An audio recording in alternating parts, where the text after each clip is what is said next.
You can't change history, but you can learn from it. It was Winston Churchill who noted that the further you look back into history, the clearer you can see the future. Well, we are about to put that to the test, because this talk will take us back briefly to the origins of the Christian witness in our area, in order to begin to help us perhaps to reset and reimagine church. This presentation looks at the earliest period up to the coming of the Normans. It is expected that other periods will be reviewed in due course.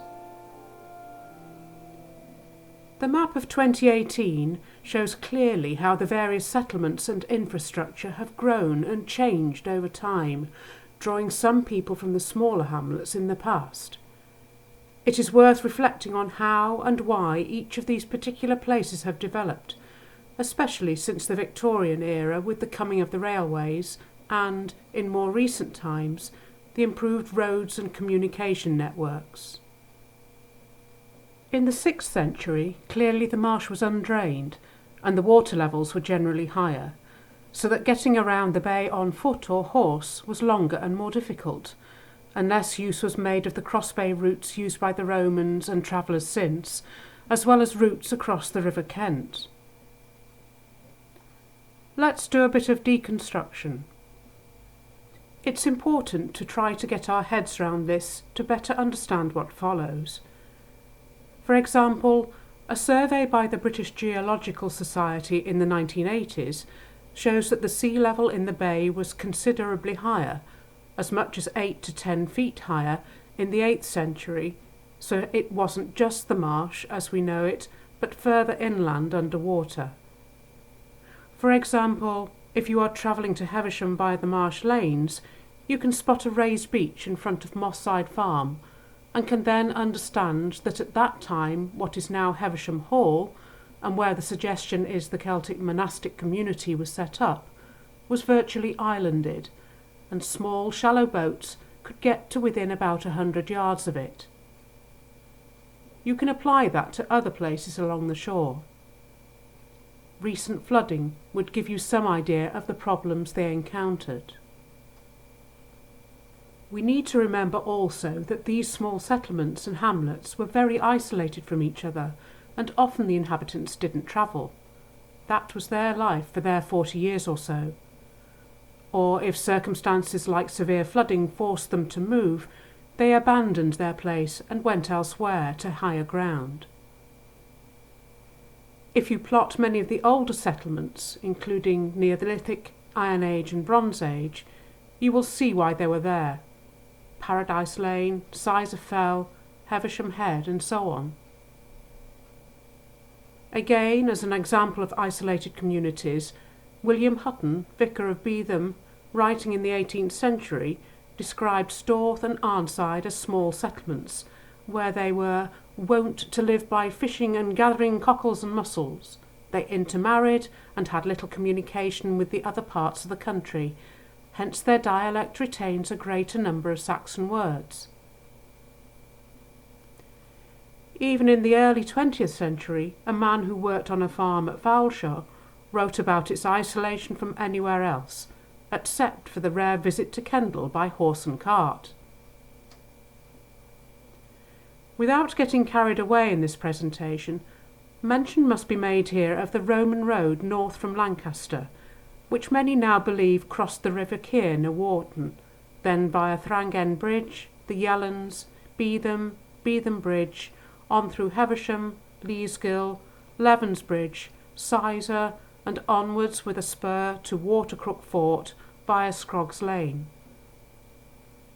Several finds of Roman coin hoards have been found along the route, such as at Silverdale and outside Beetham, and in and around Beetham Hall, including votive offerings in the form of Roman trumpet brooches worn by Roman soldiers to secure their garments. When we say hoard, it doesn't necessarily mean a huge find of hidden treasure. A hoard can be as small as 3 or 4 coins found in close proximity to one another. A lot of other single coins were found along the way, covering a wide range of years, which suggests regular activity in the area.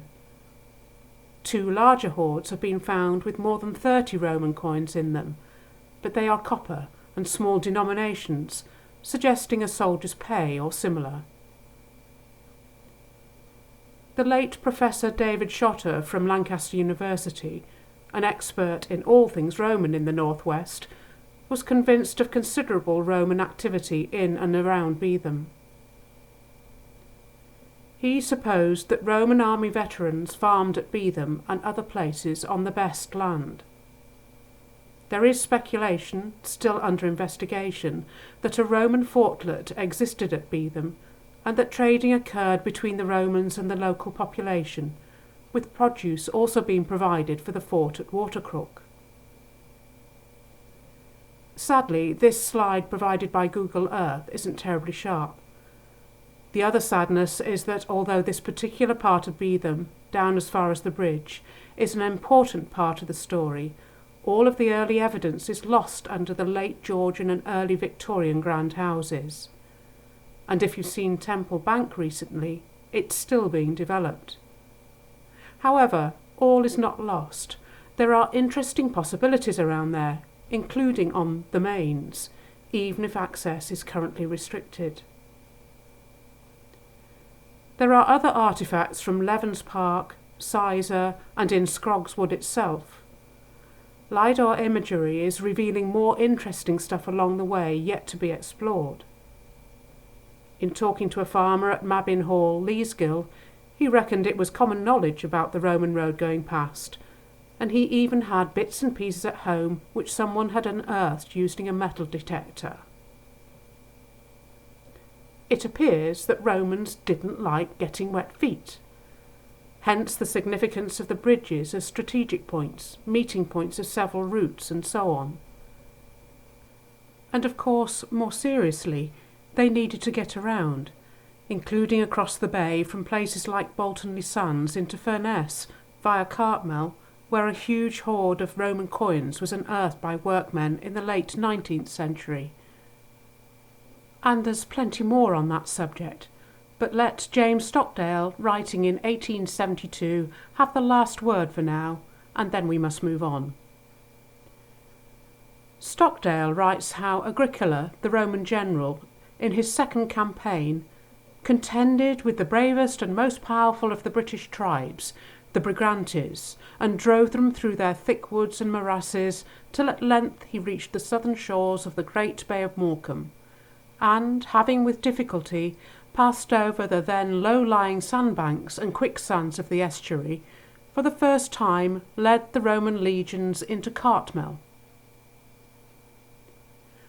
Overall, the population was small, scattered in small rural isolated settlements, farming, fishing, or living off the land at a subsistence level. There was the beginning of an influx of refugees from east of the Pennines looking to settle on vacant land as the Anglian invasion took off and the kingdom of Northumbria was being carved out. There was virtually no Christian presence at the time. What there had been seems to have died out as small groups moved or changed. There were a few sacred sites around, such as from ancestor burials, which were the focus for pagan worship.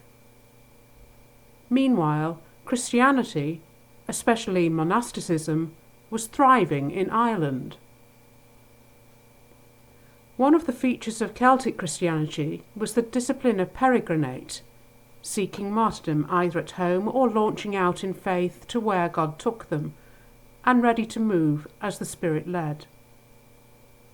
One of the prime movers, and most well known to us and our story, was St. Columba, who set out in about 540 AD with 12 trusted companions across the sea and, according to legend, landed on Iona in the Hebrides at what is now called Columba's Bay. The legend states that he kept going until he could no longer see his homeland, finally being beached on the back of Iona. Whatever the truth, once there they established a community and developed a rule of life which over time attracted others to the island and the monastic community, including the sons of nobility in Ireland and in Northumbria, as much for safety as for their education. At about the same time that Columba was establishing his mission on Iona, Pope Gregory was planning a mission to Britain to convert the Angles to angels, as he declared. St. Augustine arrived in southern Britain in 597 AD with a plan to establish a formal system of dioceses and bishops, and began his mission there. God moves in mysterious ways, and in that year Edwin, King of Northumbria, married Ethelberga, a Christian princess from Kent, who returned to Northumbria with him, bringing her own priest named Paulinus, who was an evangelist as well as a pastor. She is depicted in a stained glass window in Beetham Church. Edwin accepted the Christian faith and was baptised in 627 at York by Paulinus. St. Bede recorded that, as a result of Paulinus' ministry, King Edwin, with all the nobility of his kingdom and a large number of humbler folk, accepted the faith.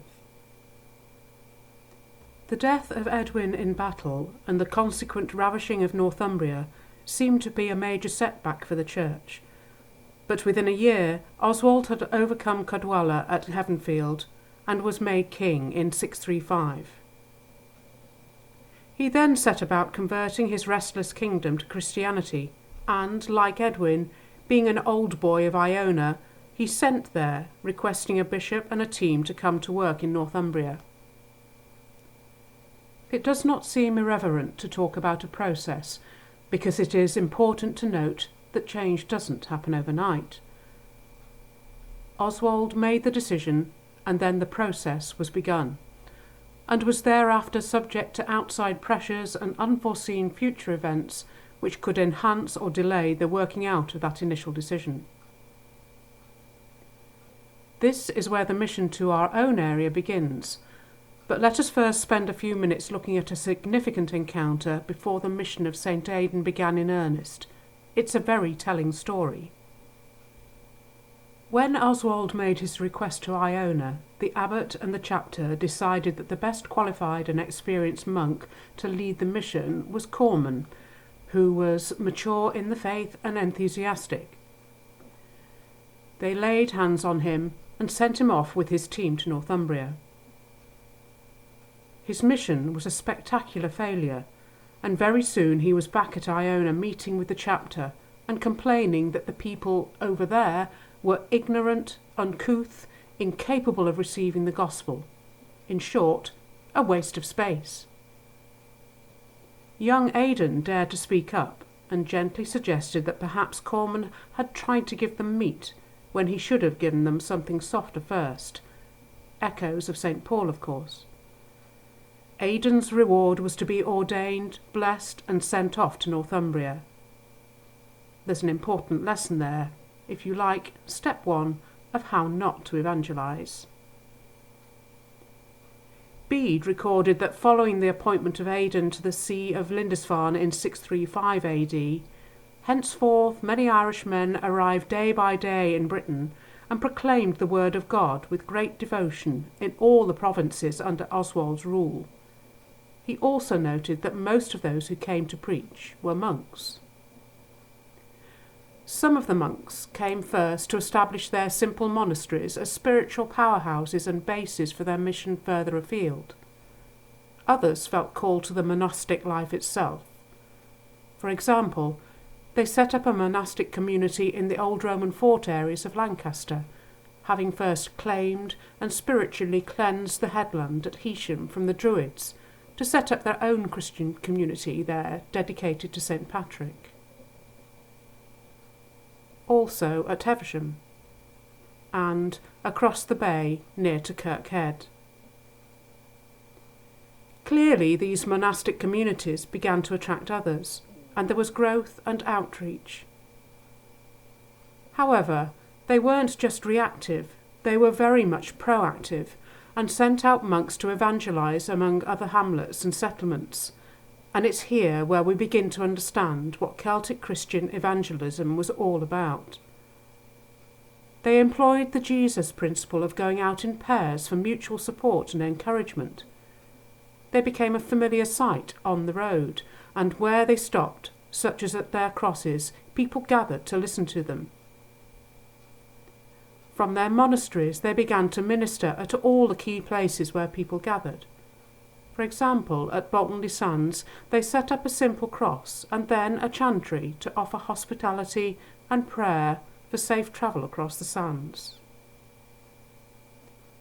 Similarly, at Beetham they set up a cross in honour of St John, at the crossing there from Foulshire, where a Bronze Age walkway emerged, and at Sandside, where a small jetty had existed from Roman times, and where various other routes met near to Beetham Bridge. They also established St John's Chantry at the crossroads, probably first a simple cross for prayer, and then a small rustic chapel and graveyard. There was also a fair bit of activity around Levens Bridge and Park. We don't know yet how or what, other than it being a key meeting place for several routes in every direction, and with several ancient sites in the area around there. It is of ongoing interest that Christian burials have been unearthed at Heaves, whether from a small Christian community there, or even from the supposed Roman army marching camp below there. This is an ongoing and exciting investigation. It's also an example of settlements going out of use as circumstances and times changed. The point is that they began from where the people were at, and gently brought them to understand their own experiences and beliefs in more direct Christian terms. I suppose you could say the people were regarded with respect as being pre-Christian, rather than pagan and dismissed out of hand. The monks used the Gospel of John and the imagery of the Psalms in telling stories and challenging local fears, inherited superstitions and rituals involving sacrifice and votive offerings to placate the gods and evil spirits, by pointing them to the superior power of God's Holy Spirit active in and among them. So, Aidan's mission began in 635 AD in our part of the world, whilst the Church of Rome's Augustinian mission was making some progress in the south of the country. Although they were both Orthodox Christian, both true to the Gospels, and both had loyalty to the Pope, they had a different structural and spiritual emphasis, and in 664 AD things came to a head at the Synod of Whitby called by Oswiu, who was now King of Northumbria, to resolve their differences. Unforeseen circumstances had occurred, and plague had stormed up and down the country, taking out Bishop Tudor and a significant number of others, as much as a third of the total population. St. Wilfrid now figures highly in the plot, because he went to Rome to be consecrated Bishop of Northumbria. Wilfrid returned from Rome and was described as being more Roman than the Romans, and wanted to impose the Roman model and establish his own position as a bishop. It wasn't just rivalry between Colman, Bishop of Lindisfarne, and Wilfrid that caused the controversy. It was the clash of two very different religious systems. Pope Gregory wanted a universal pattern of dioceses governed by bishops, as opposed to the Celtic model based on the monastery under the spiritual authority of the abbot, as the base for wider mission and outreach. The role of bishops was also a factor. In the monastic setup, the bishop was subject to the abbot. The bishops performed the sacramental actions peculiar to their order, such as ordination, but above all were leaders in evangelistic missions into the surrounding countryside and to the local secular leadership. Pope Gregory could not accept the Celtic subordination of bishops to abbots, and worse still, to abbesses. That was totally unacceptable. He also wanted to impose a universal liturgical rite, the Roman rite, but allowed the English Church some leeway because it was still new to the faith and developing as a distinct community. The fallout of the Synod of Whitby decision was profound. Colman and a lot of the Irish monks, together with a number of important Britons, left, first to return to Iona and then back to Ireland. Evangelism began to falter, and the emphasis began to shift towards more permanent structures being imposed on a reluctant Celtic church. The Pope sent Theodore to Britain, who became Archbishop of Canterbury, to try to reconcile the factions.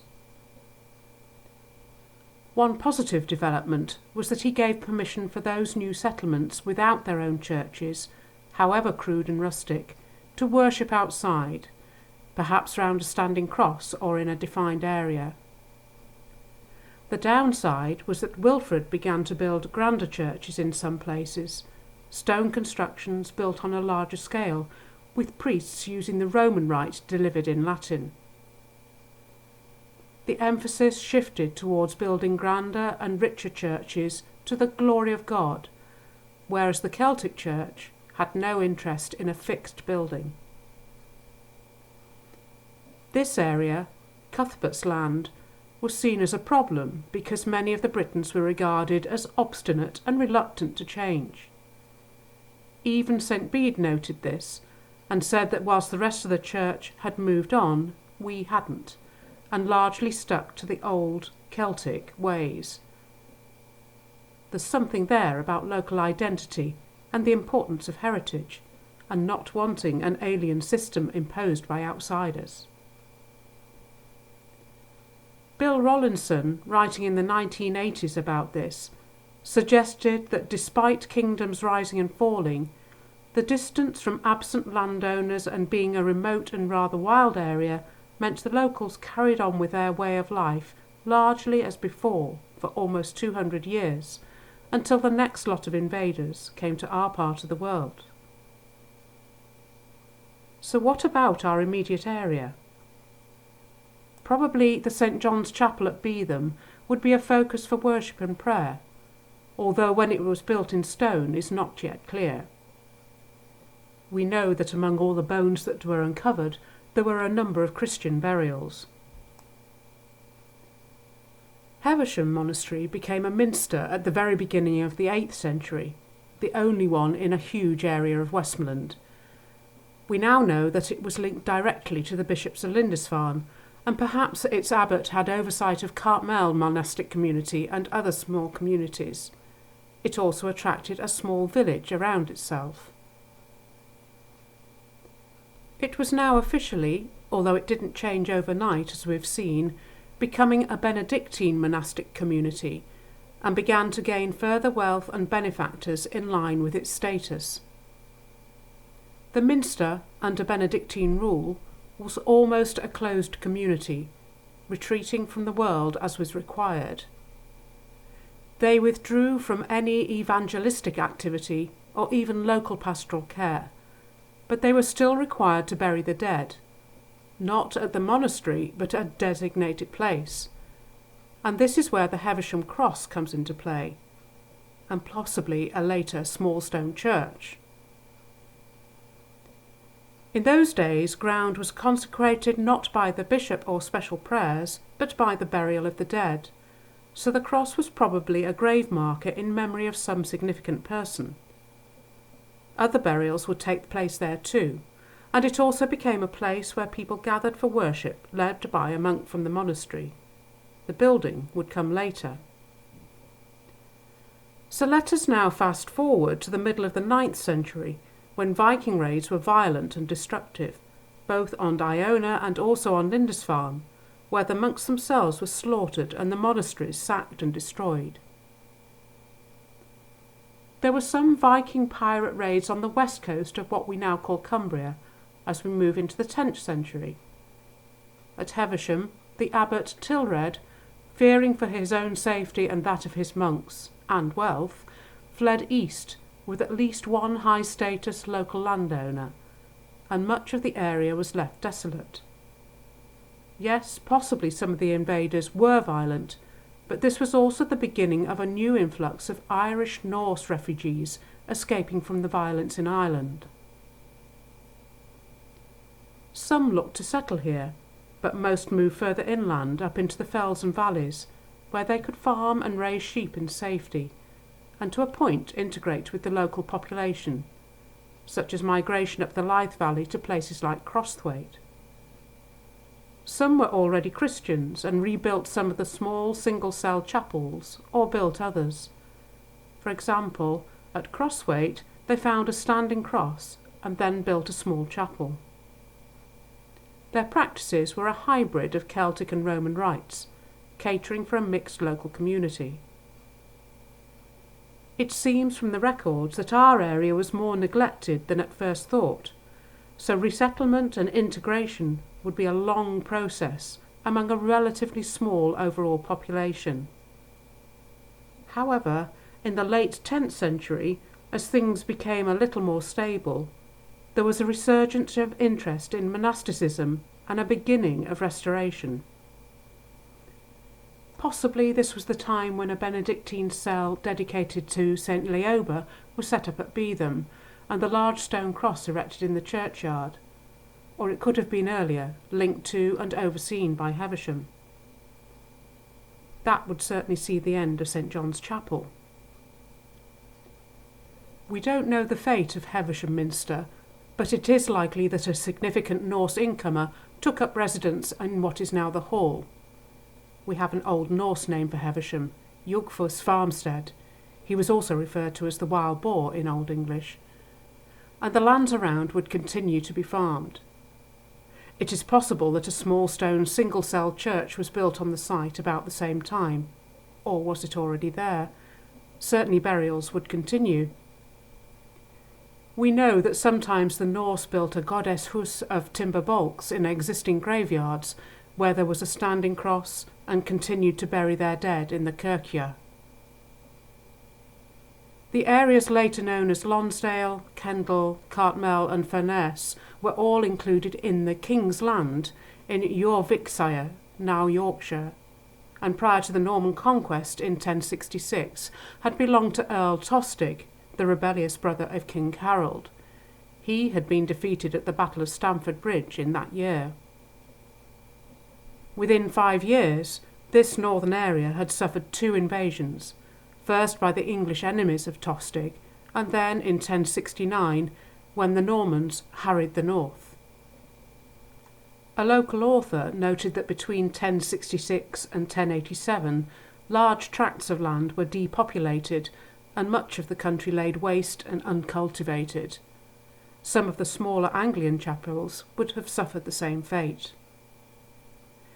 15 years later, the Domesday Commissioners were noting laid waste against village after village of the region.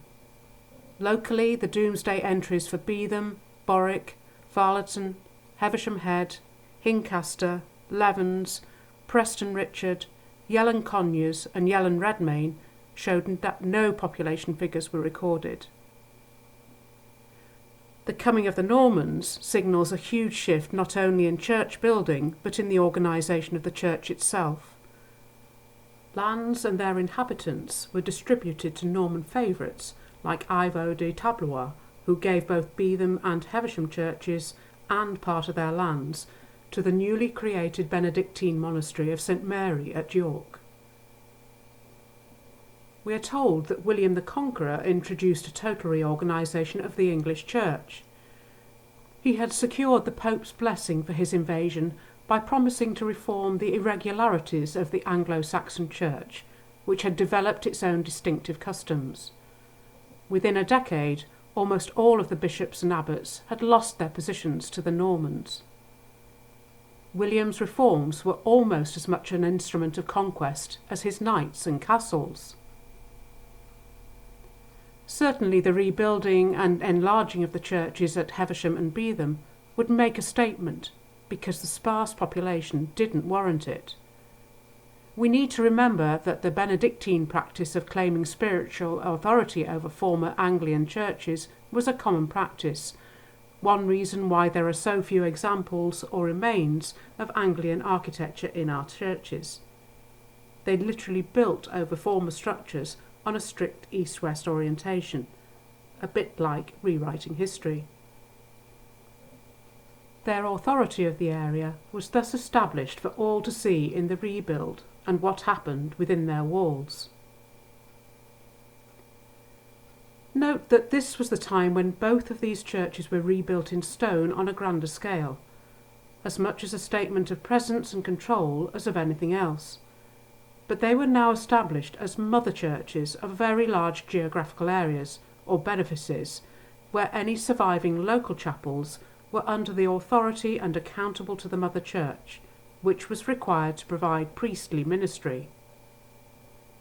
For example, Beetham's patch stretched as far east as Farleton, where there was a small chapel, west to Arnside, where again we think there was a small chapel, and across the Kent to Witherslack, where again there was a single-cell chapel. This abutted onto Heversham's patch, which was equally extensive. All rites of passage, baptism, churching of women, marriage, and particularly burial of the dead took place in the mother church and had to be paid for. Irrespective of the nature of the local population, a model of dioceses and bishops was imposed where a common professional ministry was established, and the ordinary people were now required to go to the church, and outreach ceased. Clearly, at the time, the church building was probably the only place large enough to gather in those early days, but even 1,000 years later, there are many who cannot envisage worshipping anywhere other than in a proper church, and of course many rites of passage are still only legally celebrated there. It has to be said that the lord of the manor landowner and the church dominated and controlled every aspect of the lives of the ordinary people, from cradle to grave. That basic model existed for centuries and has gifted us a particular challenge even today. Over the century and a half after the conquest, the campaign of church, cathedral and monastery building was on a scale never before seen in England. Existing monasteries were reformed, but in our area other significant monastic developments occurred. Furness Abbey was founded by charter awarded by Stephen Earl of Boulogne in 1127, and enabled the abbot to claim almost regal powers. This became the wealthiest and most powerful monastery in the north, and before long it led into conflict with other major landowners and the king himself. It was part of the Cistercian order, so-called white monks, as their order demanded they built their monasteries far from the haunts of men. In fact, there was another local monastery near Preston Patrick, built by the monasterian order, but they wanted somewhere more remote, and moved to establish Shap Abbey instead. We are told that the Normans were a deeply religious group who wished to ensure their place in eternity through generous endowments and by the regular prayers of the monastery. The benefit to the local population was that the monastery provided employment and a degree of pastoral care, and in the case of Furness Abbey provided education for the tenants' children in return for their labour. In other establishments, like Cartmel and Conishead Priories, canons regular operated as communities of priests who often ministered as vicars of parish churches. The Augustinian order of black canons is perhaps the nearest we get to retaining the Minster model. Our Norman church heritage is still with us and has evolved significantly over the last millennium, but the restless Celtic spirit still calls to many of us from deep within.